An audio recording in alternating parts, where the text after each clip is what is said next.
I'd never done Young Life in high school, and whenever I came to UT, they had their first club meeting.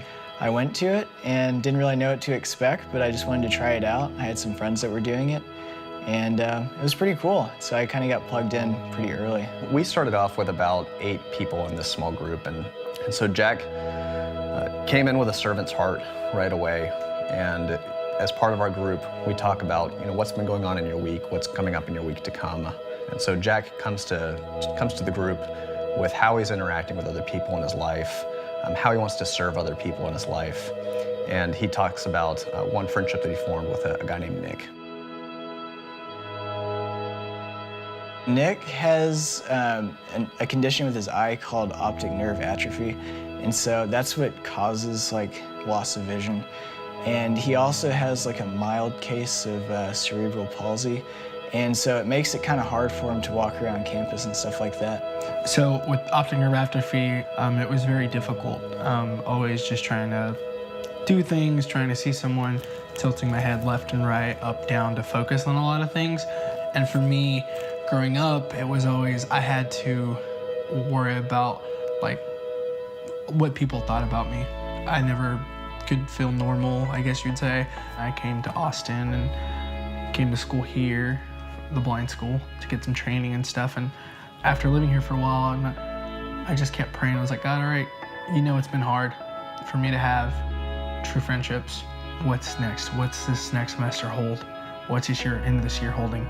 Literally after meeting Jack was like, wow, this is what friendship is about. We just became really good friends. He would open up to me about things that were going on in his life, and I would tell him about stuff going on in my life. And it seemed like not too long before we had a brotherly type of bond, which was really cool. We take something like eyesight for granted, but it's actually something whenever you don't have it, it makes life a lot more difficult. I just knew he was having a lot of struggles with that, and it was making it difficult for him to do schoolwork, and that was causing a lot of anxiety and stress in his life.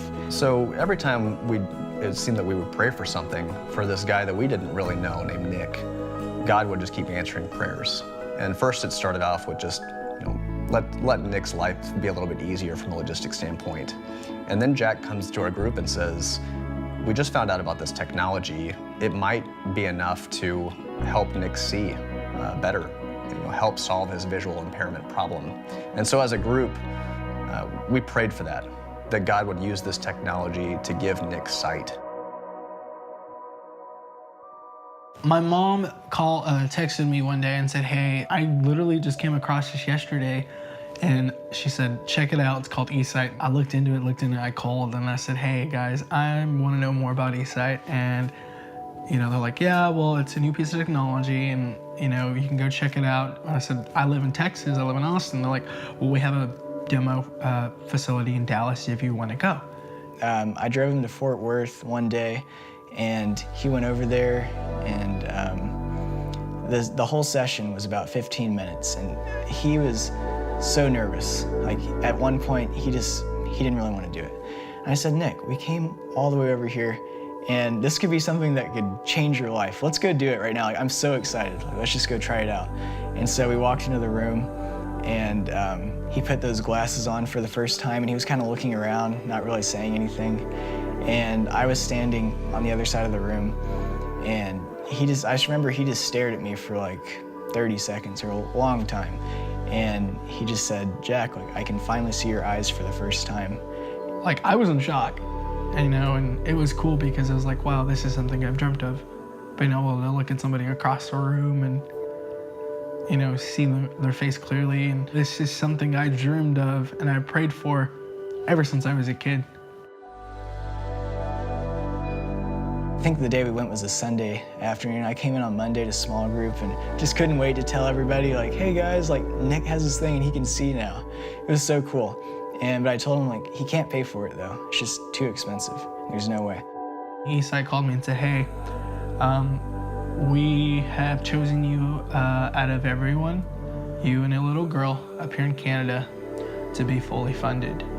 One prayer was getting answered after the next. God, conquers another obstacle. of, well, these glasses cost over $10,000 and there's not enough funds for Nick to get these glasses. And sure enough, within a week, God provides the funding that's needed to get Nick these glasses. It was on Halloween, and it was a rainy day, and Nick called me around 5 in the afternoon, I don't remember exactly what time, and he said, hey, the eSight glasses are here. I said, do not open those without me. I want to see your face when you open those glasses. And so he opened up the box, and it was kind of a surreal thing for both of us, because like this is what like his whole life had been like leading up to, like him being able to see like this. So it was a big moment, and we had to just take a second just to kind of like pause. I got up and I was like, hey, I just like open arms, you know, you want a hug, right? And give him a hug, and he's not, I thought he wasn't breathing. And I was like, you okay? And he goes, I'm crying. I'm like, why? And he goes, because you can see. And I knew at that moment, like, this was one of the greatest friendships, and it was all, God did it all. We were in this smaller airplane, just me and him. And so we got up and flew around Austin, and he had those eSight glasses on for the first time. And we were flying around, and he was looking out the window and everything, saying like, wow, like I can see the buildings on the ground. We flew over the tower. He was like zooming in on the tower and everything with his eSight, and it was amazing. And at one point during the flight, he was kind of silent. I said, Nick, what's wrong? Like, aren't you having a good time? And he was like, yeah. And I just looked at him, and he just started crying, because it was just like, he felt so close to God, and for God to be able to like make this possible in his life and make it to where he could actually see and like enjoy this experience to the fullest, it was just like almost overwhelming just how amazing that was.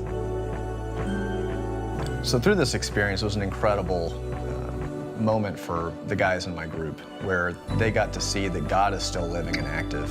It showed them that prayer was real, that God could be involved in their life, and that God could use them to make a difference in the world, to reach other people, to be friends with other people, to show other people compassion and care. And it really motivated them through this group and this experience.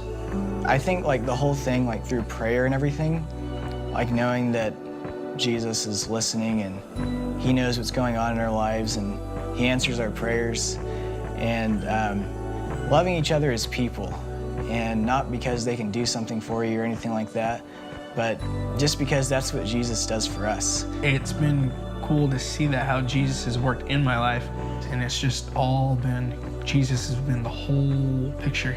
Like, I wouldn't have been able to do all this. Like, I give him full credit, 100%.